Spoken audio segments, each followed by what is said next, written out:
ફરિયાદીને તમે એવું કહો છો કે આ કઈ મચ્છી બજાર છે? એક વસ્તુ ખાતરીપૂર્વક તમને કહું છું કે કદાચ મચ્છી બજાર હશે ને એમાં પણ પોલીસ સ્ટેશન કરતા વધારે સારો માહોલ હશે. પોલીસ સ્ટેશનમાં મહિલા પોલીસ કર્મચારીઓની સામે તમે ગાળી ગલોચ કરીને જે ગંધ મચાવો છો ને એની કરતા કદાચ મચ્છી બજારમાં આની કરતા તો 100% સારો માહોલ હશે. મારા અધિકારી તો જયારે બંદોબસ્ત હોય ને ત્યારે નાકે સલામ ઠોકવા ઉભા હોય, એટલે એવો બધો બહુ ફાકો રાખવાનો નહીં પદનો અને ખાખીનું. ખાખી અને પદ એ બંને તમને સેવા માટે મળે છે, હવા હોશિયારી ઠોકવા માટે. મને ગુજરાતી કહેવત યાદ આવે, ચા કરતા કેટલી ગરમ. મારા અધિકારી સામે જોશથી કેમ વાત કરો છો? અરે શ્રીમાન, ઉચ્ચ દરજ્જાના કોન્સ્ટેબલ શ્રી આ જે તમારા અધિકારી છે ને એ તમારો પગાર નથી કરતા. આ જે સામે ફરિયાદી બેઠા છે ને જેને તમે ધમકાવો છો એ વ્યક્તિના CGST, એના SGST અને એના ઇન્કમ ટેક્સના પૈસામાંથી તમારો પગાર થાય છે, અને તમે એને ધમકાવી રહ્યા છો કે અમે તમારી સામે IT એક્ટ મુજબ ગુનો નોંધીએ. કયા ગજવામાંથી કાયદા લાવો છો? અધૂરો ઘડો છલકાઈ ઘણો. થોડા કાયદા વાંચો શ્રીમાન ડફોળ અને કાયદાના અજાણ પોલીસ કોન્સ્ટેબલ શ્રી. જ્યારે નામદાર supreme court, high court, district court તમામ લાઈવ રહીને 365 દિવસ લાઈવ રહીને જ્યારે ન્યાય આપવાની કામગીરી કરે છે ત્યારે ખુરશીમાં પોળા થઈને બેઠા હોય એવા તમારા કથિત પોલીસ અધિકારી જ્યારે ફરિયાદીની ફરિયાદ ના નોંધતા હોય ત્યારે એનું રેકોર્ડિંગ કરવું ને એ કોઈ પણ સંજોગોમાં ગુનો બનતો નથી.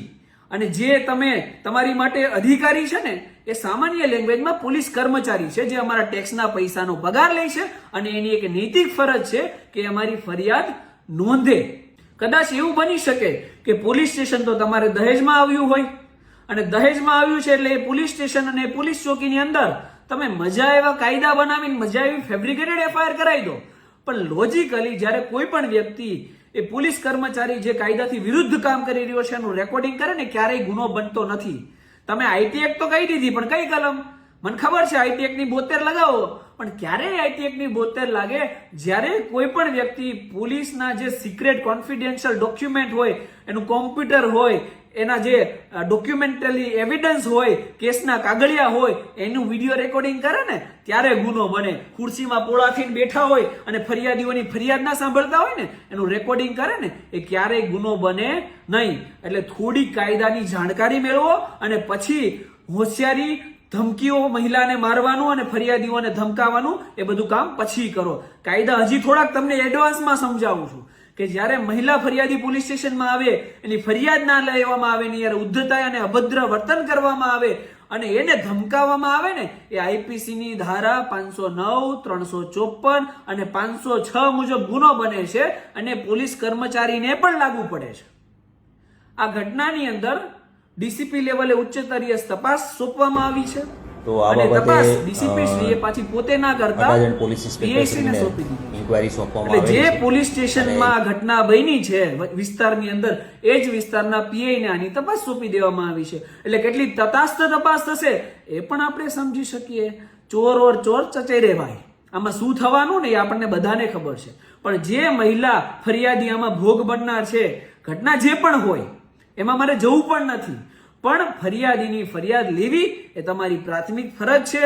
અને જો ફરિયાદ નથી લેવામાં આવી અને મહિલાએ અભદ્ર વર્તન કરવામાં આવ્યું છે તો આ મહિલાની 506, 509 અને 354 મુજબની ફરિયાદ અમે ડાયરેક્ટ આ પોલીસ કર્મચારી વિરુદ્ધ નામદાર કોર્ટમાં દાખલ કરી દઈશું. મેહુલ બોગરાની ઓફિસના દરવાજા હંમેશા તમારી માટે ખુલ્લા છે. 4:30 વાગ્યાથી લઈને 6 વાગે સાંજે અમારી ઓફિસ પર આવી જજો. અમે તમારી ફરિયાદ નામદાર કોર્ટમાં દાખલ કરાવીશું અને તમને ન્યાય અપાવીશું. અને કોઈ પણ પોલીસ કર્મચારી એનો કદાચ ગમે એ રેન્ક હોય, કદાચ તમને એવું લાગતું હોય ને કે અમારા PSI, અમારા અધિકારી તો જ્યારે બંદોબસ્ત હોય ને ત્યારે નાકે સલામ ઠોકવા ઉભા હોય, એટલે એવો બધો બહુ ફાકો રાખવાનો નહીં પદનો અને અભિમાન રાખવાનું નહીં ખાખીનું. ખાખી અને પદ એ બંને તમને સેવા માટે મળે છે, હવા હોશિયારી ઠોકવા માટે નહીં. અને ફરિયાદીઓને ન્યાય મળે એટલા માટે મળે છે, ફરિયાદીઓને ધમકાવવા માટે નહીં. એટલે ગુજરાતના કોઈ પણ ખૂણે કદાચ કોઈને એવું હોય કે અમે ફરિયાદીને ધમકાવી લઈશું અને મજા આવે એમ અમારી ચોકી, જેમ પોલીસ સ્ટેશનને ચોકી દહેજમાં મળ્યું છે એ રીતે મજા આવે એમ ચલાવશું ને તો એ મેહુલ બોગરા ક્યારેય ચલાવવા દેશે નહીં. હરેક વ્યક્તિ જે ખાખીની ખુમારી જાળવવાને બદલે ખાખીને બદનામ કરવાનું કામ કરશે ને એની સામે મેહુલ બોગરા અવાજ ઉઠાવશે. તમારી કરતા અવાજ ઊંચો છે અમારો. અધિકારીને તમે એમ કહો છો શાંતિ રાખો એમ? આ કે તમારું ઘર છે? આ મચ્છી બજાર છે? મચ્છી બજાર છે? ખોટી હોશિયારી નહીં કરવાની. જો બેન મેં તમને શાંતિથી વાત કરું. બંધ નહીં થાય. તમારી કરતા નહીં થાય. જેની જેની આને કયા મચ્છી બજાર તો એનો એમનો ગુનો દાખલ કરાવવો આઈટીએફ નો. બીજો ઉતારે છે મારી પરમિશન વગર ઉતાર તમ તારે જા. ઉતારો વિડીયો તમ તારે. તમે બેન જયારે વાત કરતો એની વાત કરવાની ઊંચા અવાજે, અમારે જયારે ઊંચા અવાજે વાત નહીં કરવાની.